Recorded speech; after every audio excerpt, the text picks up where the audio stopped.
In the previous video, we saw how to exchange objects between processes using queues and pipes. Here's our 7th video of the section, Synchronizing Processes.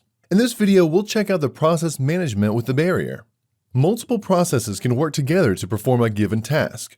Usually they share data. It's important that the access to shared data by various processes does not produce inconsistent data.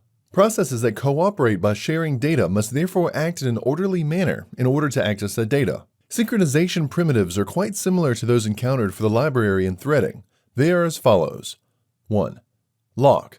This object can be in one of the states, locked and unlocked.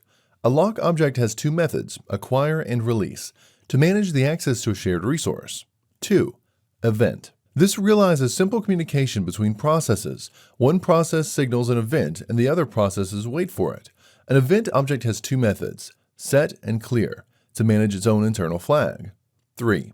Condition. This object is used to synchronize parts of a workflow in sequential or parallel processes. It has two basic methods. Wait function is used to wait for a condition, and notify all function is used to communicate the condition that was applied. 4. Semaphore.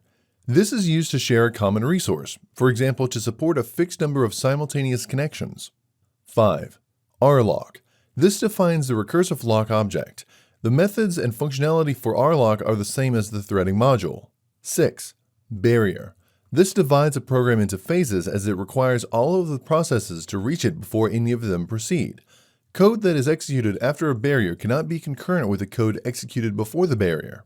The example here shows the use of a barrier method to synchronize two processes. We have 4 processes, wherein process 1 and process 2 are managed by a barrier statement, while process 3 and process 4 have no synchronizations directives. In the main program, we created 4 processes as shown here. However, we also need a barrier and lock primitive. The parameter 2 in the barrier statement stands for the total number of processes that are to be managed. The test with barrier function executes the barrier's wait method. When the two processes have called the wait method, they are released simultaneously. Let's run this code now. Open the command prompt and navigate to your working directory. Then run the Python file. By running the script, we can see that process 1 and process 2 print out the same timestamps. This figure shows you how a barrier works with the two processes. In this video, we saw how to synchronize a process. In the next video, we'll see how to manage a state between processes.